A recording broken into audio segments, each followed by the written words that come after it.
Foi destaque ontem no Fantástico a situação da segurança pública no Piauí. Nossa equipe percorreu todo o estado mostrando a falta de estrutura nas delegacias. Só para você ver, tem delegado assumindo a segurança de 10 municípios. E em alguns casos, a distância entre cidades é tão longa que nem mesmo o delegado conhece a região. Pior ainda para a população, que tem que percorrer grandes distâncias. Vamos conferir na reportagem de Neiara Pinheiro e Fernando Cardoso.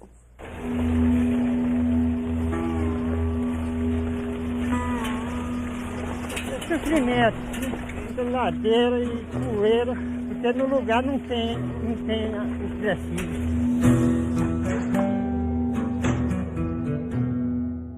Seu Aurito, 60 anos, agricultor.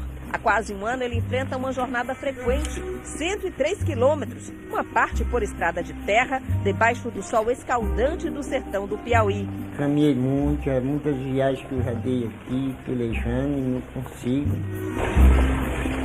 Depois da bicicleta, mais 1h30 de van até Paulistana, onde fica a delegacia mais próxima. As terras de seu Aurito estão sendo invadidas. É difícil, porque em Queimada Nova não tem a delegacia da Civil, aí a gente tem de deslocar na distância dessa. A viagem de Rita até uma delegacia também é longa, 150 quilômetros de Baixa Grande do Ribeiro até Uruçuí.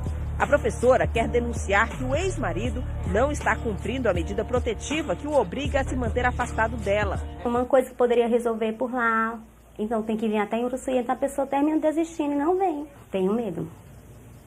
Porque assim, até você conseguir chegar aqui... O Piauí tem 195 delegados, apenas 68 para dar conta de 223 cidades do interior. Ramon é um recordista. A missão dele era cuidar de 13 cidades com uma população de mais de 100 mil habitantes. Só consegui, infelizmente, ir em 4, durante esse período que eu estou aqui. Em protesto, ele e outros 19 colegas entregaram os cargos de delegados regionais. Agora só viajam em algumas exceções. Em casos de crimes graves, como homicídio, como estupro, a gente tem que se deslocar para poder fazer a cena do crime. E a delegacia, infelizmente, a gente fecha as portas fechadas, porque não tem condições de eu me deslocar sozinho, nesse caso desses crimes graves. Ou então deixar uma pessoa sozinha também nessa delegacia. A gente se desloca em conjunto. Hoje eu só estou, eu e um agente meu que ele chegou posteriormente, né? É comum, muito comum. O efetivo aqui do estado do Piauí é ínfimo. Não tem condições da gente trabalhar, de manter uma investigação digna com apenas 3 agentes e um escrivão. Luciano era o titular da Delegacia Regional de Simplício Mendes. Sozinho, acumulava 10 cidades. Aqui eu respondo por Simplício Mendes, mais 9 cidades. Ao todo são 10 cidades, uma população aproximadamente entre 60 e 70 mil pessoas. E o Estado só me forneceu 3 agentes de campo para dar conta de todas essas cidades, que é impossível. Não conheço todas as cidades, até porque são cidades distantes daqui de Simplício Mendes. Não tem como a gente percorrer todas essas cidades, até também porque combustível é insuficiente. O Estado não fornece combustível suficiente para a gente percorrer todas essas cidades. É um trabalho sobre-humano, a gente não consegue dar conta. A entrega coletiva das funções deixou uma centena de cidades sem delegados e cerca de 700 mil pessoas desassistidas. Infelizmente, diante da tamanha demanda e do pouquíssimo, quase nenhum efetivo, o delegado se vê obrigado na situação de fazer uma triagem, como se ele fosse um pronto-socorro, e dentro desse pronto-socorro, ele sendo um clínico geral, ele pegar aquela situação entre vida e morte. Então é uma situação de caos total, de desassistência total, que o Estado não provê os meios e a gente não tem como prestar o serviço à população. O último Anuário Brasileiro de Segurança Pública apontou o Piauí como estado brasileiro que menos investiu em segurança pública no país. Em 2014, o investimento por pessoa foi de apenas R$ 18,48. O segundo colocado investiu 4 vezes mais. Em 2015, esse valor aqui no estado até aumentou, foi para R$ 71,36. Enquanto que o estado do Acre, por exemplo, investiu mais de R$ 500 por habitante. A situação, de fato, é de penúria. Eu posso lhe afirmar que a situação da polícia é de penúria. E isso favorece o crime, que o crime ele é oportunista, ele entra onde ele vê a oportunidade. Então, hoje, toda a população do estado do Piauí está extremamente vulnerável. Porque se o Estado não está provendo os meios, o crime vai entrar. Carlizé passou uma vida para juntar R$ 5.450. O dinheiro estava guardadinho debaixo do travesseiro para comprar uma moto. Até que bandidos armados invadiram a casa dele e levaram tudo. Guaribas não tem delegacia e encontramos apenas um policial militar para fazer a segurança da cidade inteira. Para registrar um boletim de ocorrência, Carlizé teria que viajar 138 quilômetros em estrada de chão. Uma distância muito longa para o agricultor que ficou sem nada. Eu não fui mais do que moda moto, que eu não tinha moto para ir. É longe. Aí não tomei levar esse dinheiro todo aí, eu fiquei no eco. E aí para juntar outro dinheiro aí para... Não ia tomar emprestado também, não achei ninguém que me emprestar. Só sonhando com o dinheiro, mas porque o dinheiro suadinho aí dentro de casa. E quando não falta o delegado, falta a delegacia. Há 6 meses, Diego foi nomeado delegado das cidades de Baixa Grande do Ribeiro e Ribeiro Gonçalves, no sul do Piauí, uma região produtora de soja. Mas na hora de assumir o cargo, descobriu que em nenhuma das duas cidades tinha uma delegacia, que era um delegado sem teto. A minha estrutura de trabalho físico é nenhuma. Eu não tenho prédio, não tenho computadores, não tenho como receber a população. O que eu tenho é apenas o auxílio de um agente de polícia e um escrivão de polícia. Para trabalhar, ele conta com a boa vontade do delegado Célio, da cidade vizinha Uruçuí, que emprestou uma sala que Diego ainda precisa dividir com outro colega, também sem teto. Eles também não têm carro de polícia. Para fazer diligências, precisam da ajuda do colega. Quando ele sai na viatura, a gente fica sem viatura. Tá?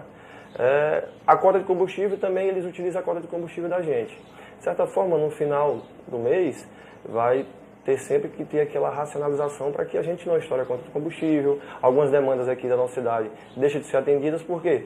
Porque muitas das vezes eles estão nas suas cidades. Quando eles viajam, a gente fica aqui todo o tempo sob tensão, porque levam viatura, desfalca de pessoal, toda uma série de dificuldades que atrapalham não só o trabalho deles, mas também o nosso. No norte do estado, o problema para a segurança pública é ainda pior.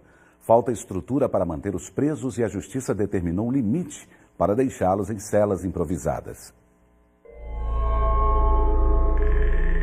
Já em Piripiri, tem delegado, tem delegacia. O que falta aqui são celas. Desde que a cadeia pública foi interditada em novembro do ano passado pela Justiça, a pedido do Ministério Público, vejam só aonde os presos ficam.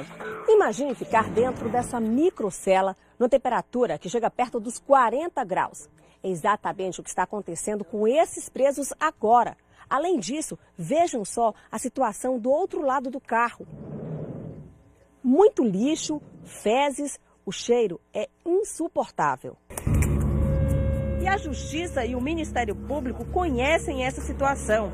Em maio, a Justiça determinou que o governo faça uma nova cadeia pública e deu um prazo de até 2 anos. Enquanto isso, estipulou que os presos permaneçam na cadeia móvel por no máximo 14 horas. Uma decisão que nem sempre é cumprida. Edilson diz que está aí dentro há 16 horas. Aqui é muito desumano isso aqui. O negócio desse aqui não é pra fazer nem com animal. Gente, o calor agora tá insuportável. Olha só a minha situação aqui, ó. E eu tô fora da cela, viu? Imagina aí. Aqui dentro tá quente isso aqui, ó. Isso aqui tá aqui, se botar a mão que queima os dedos aqui, assim, nesse plástico. Por causa da lateral do ferro aqui por fora, que o sol bate. Essas pessoas eles chegam a passar mais de 10 horas, até quase um dia inteiro dentro desse carro. Isso houve a determinação do juiz local de, no máximo, 14 horas, né, até ser transferido. Nós estamos cumprindo essa determinação, haja vista que em Piripiri não existe plantão, não há centrais de flagrante, não há equipes 24 horas de delegado nem escrivães por falta de efetivo. Em razão disso, não há como 24 horas por dia haver um escrivão e um delegado dentro do prédio do complexo. E acaba que algumas conduções, durante a madrugada, o plantão, os agentes de polícia acabam recebendo, ele fica custodiado para o procedimento ser feito na manhã pelo delegado. É melhor porque é provisória. Nós tínhamos preso aí que ficava 2, 3, 4 anos nessas celas degradantes. Conheço e eu já passei por lá. É degradante, mas foi uma decisão judicial.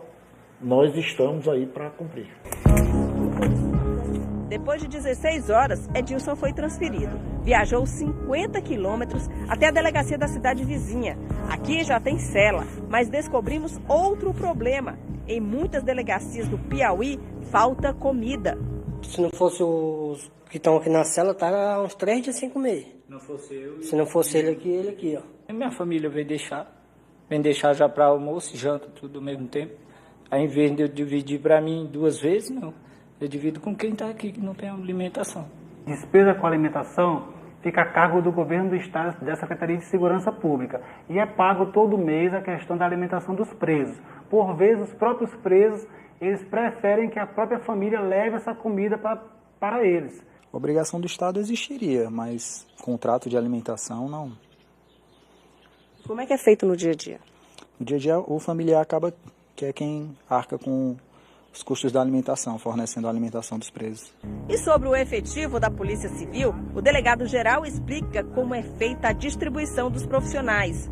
Na verdade, nós temos delegados em todos os municípios onde nós temos juiz e promotor. A Polícia Civil, a Polícia Judiciária, trabalha para o Poder Judiciário. Então, todos os municípios que nós temos juiz e promotor, nós temos um delegado de polícia. Nós temos áreas de atendimento de alguns municípios, que são municípios onde a criminalidade é muito baixa. Em Caracol não tem delegado e por aqui a tranquilidade de uma cidade pequena não existe mais. Aqui encontrar as vítimas desta violência não é difícil. Nesta rua, caminhando poucos passos, nós encontramos 3. A dona Rosileide, logo aqui do lado, vizinho de porta, o seu Ademar. E aqui, do outro lado da rua, a vítima mais recente, o Ercílio. Ercílio chegou a ser sequestrado depois que bandidos invadiram a casa dele. O pai do estudante conseguiu fugir para pedir ajuda, mas acabou sofrendo um infarto. Os bandidos já iam embora, viram a polícia lá fora, me pegaram aqui dentro de novo como refém, saíram comigo correndo, aí deram 2 tiros na polícia, pro lado da polícia. E foi aí que meu pai sentiu a dor no coração, teve um infarto. Já com seu Ademar e Rosileide, a ação dos bandidos foi do comércio. Depois de 5 horas, 6 horas, pronto, aí é o medo de ter assalto em casa, no mercado, em todos os lugares que a gente anda. O medo de assalto.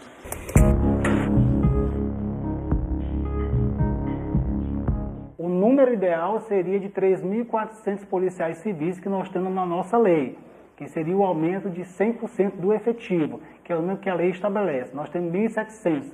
Nós vamos realizar um concurso para diminuir essa quantidade, essa diferença, e aumentar a quantidade de delegado, agentes, escrivães e peritos ao longo de 2018. A segurança daqui não existe.